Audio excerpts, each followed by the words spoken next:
श्रियकान्ताय कल्याणनिधये निधयेतिनाम् श्रीवेङ्कटनिवासाय श्रीनिवासाय मङ्गलम्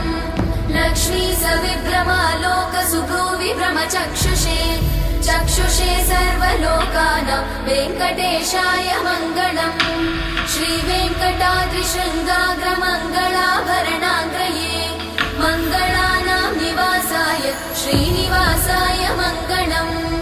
सर्वावयव सौन्दर्य सम्पदा सर्वचेतसां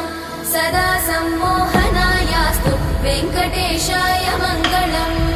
नित्याय निरवध्याय सत्यानन्दचिदात्मने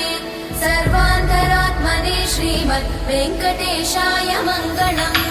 स्वतः सर्वविदे सर्वशक्तये सर्वशेषिणे सुलभाय सुशीलाय वेङ्कटेशाय मङ्गलम्।